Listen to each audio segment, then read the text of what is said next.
Hello, everybody, and welcome to my vlog this week.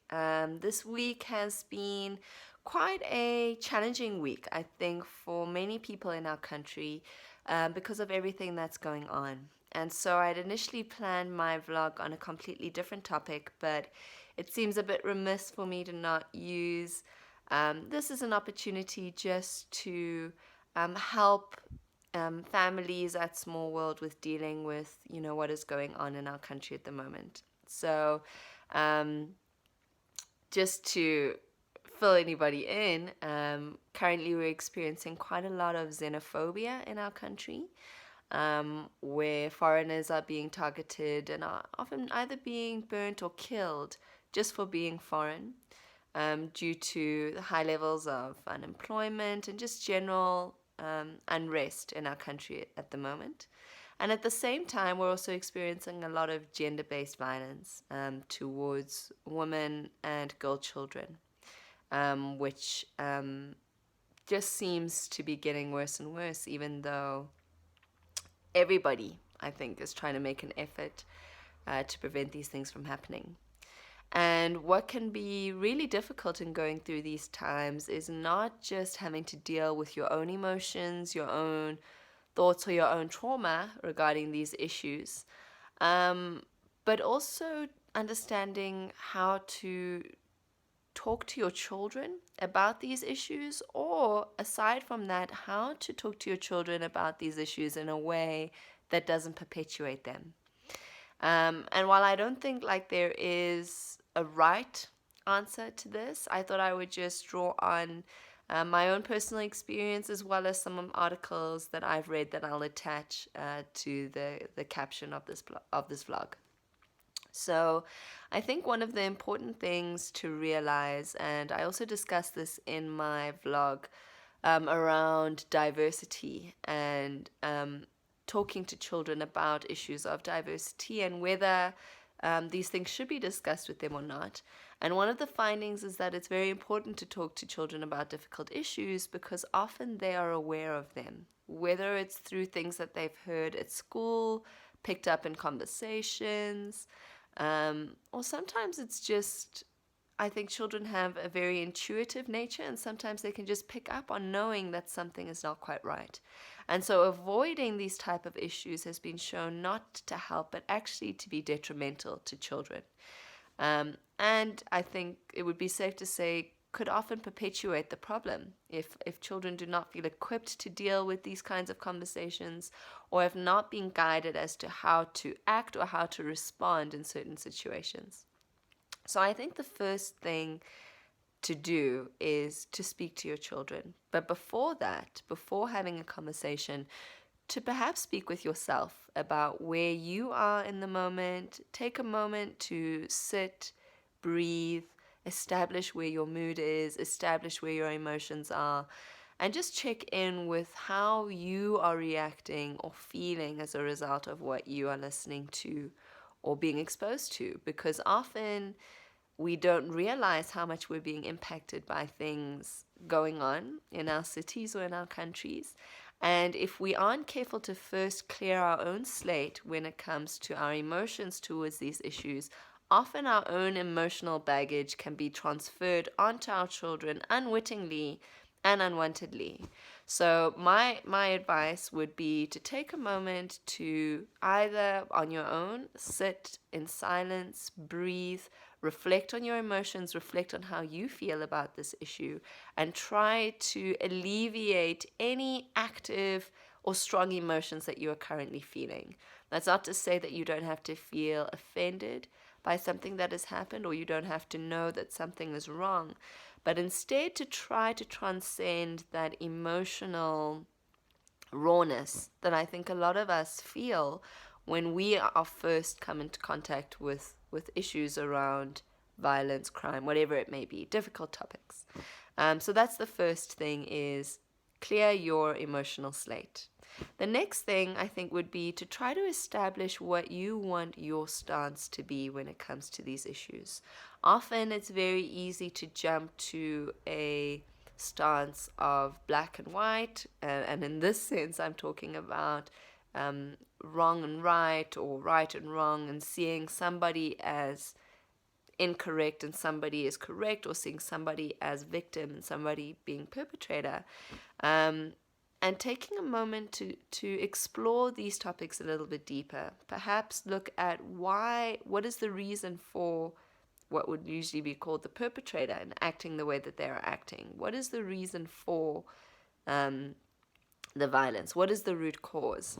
And often when we look at the root cause of the things going on in our world from an unemotional perspective, we start to realize that often all people involved are struggling and all people involved are hurting. And it's just a perpetuation of people not knowing what to do with their hurt or what to do with their emotions that causes violence, and that causes people to almost purge their pain by causing pain to somebody else.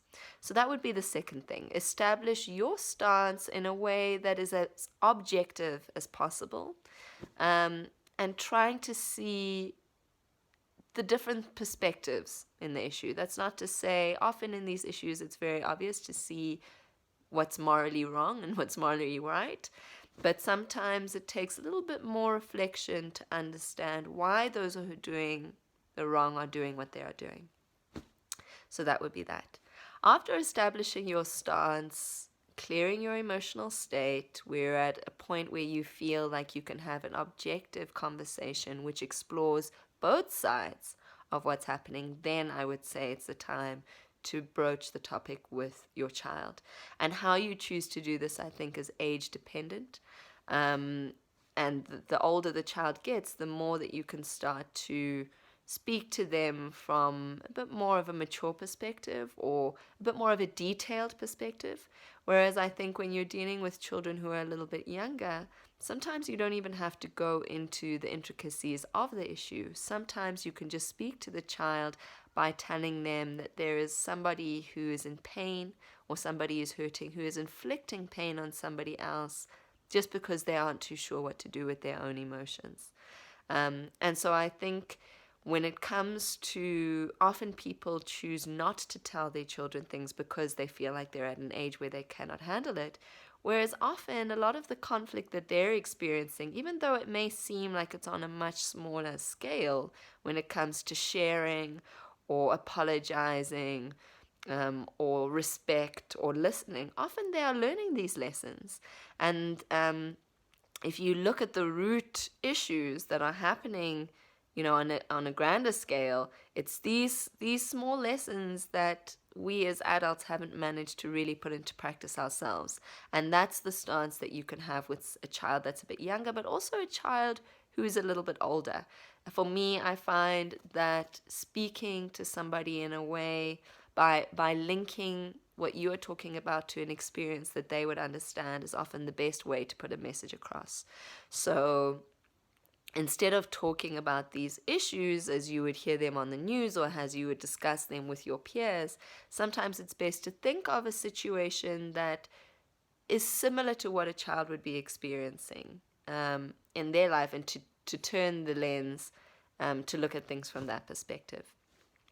I think the other important thing with children and speaking to them about these issues is to ask a lot more questions than as opposed to just speaking and railroading the child. So one of the resources that I'm going to share with you talks about not assuming, making sure, checking in with the child to see what they know already.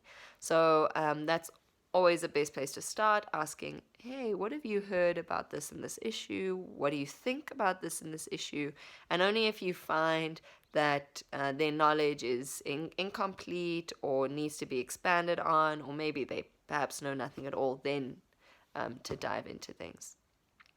So after speaking to the child, relating it to their experience, asking them what they think about it, I always find that it's important to leave these conversations on a positive note. So from my own personal experience, when things are going on a countrywide or citywide level, it's very easy to feel helpless and to feel like there's nothing that you can do to be a part of the solution.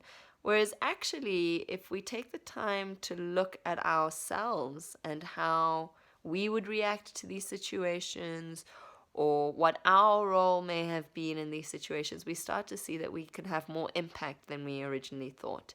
And I think it's also important to have that perspective when we're speaking to children, because often I think as adults we tend to tell children about what's wrong and what's going on in the world, without telling them that they have the ability to change it, and without giving them the tools to come up with solutions. So the last thing that I would advise doing, after your conversation, after establishing what the child knows about the issue, how they feel about the issue, after transforming it into a situation that they would usually encounter in their everyday life, I would then ask the child what they would do to fix the problem. How do you, so when me and Pumla were speaking to our class about the xenophobic attacks, for example, we started off by asking the children if they knew, first of all, what Africa was. Our children are 2.5 to 3.5 years old. A lot of them didn't know what Africa was, so that was a very interesting conversation to have. A lot of them didn't know that people come from different parts of Africa, what being African means. So we asked the children that. Some of the children gave wonderful answers. Some of the children didn't know at all. And then we spoke to them and we said, what's currently happening is there are some people who are feeling a lot of pain, a lot of hurt in their hearts, and they don't know what to do with it. And so what they've chosen to do with that pain is to take it out on other people. What do you think about that? Do you think that's a good thing? Do you think that putting our pain on other people helps us feel better? Do you think it makes them feel good?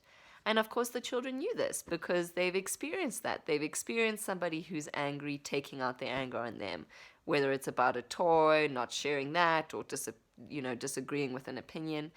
And after that we said to them, so since you know that this is not the right way to do things, what would you do? So you can either ask them how they would remedy the situation if they were in that situation, if that makes sense. So asking them, if you had a lot of pain in your heart and you didn't know what to do with it, what things do you think you could do to get rid of the pain in your heart that wouldn't hurt somebody else?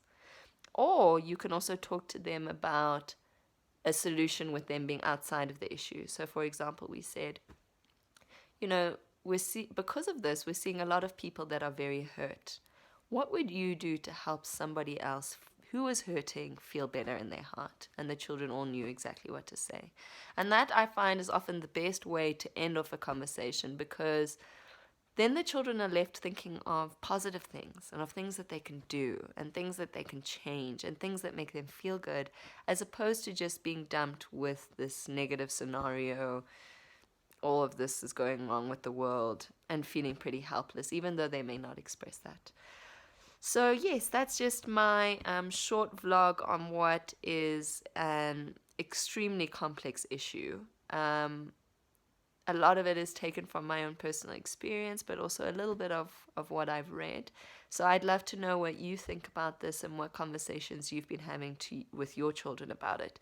But I think for me, the key thing that I'd like to stress is don't shy away from having these conversations with your children, because they are experiencing these issues in their own ways, in their own worlds. They are experiencing these issues.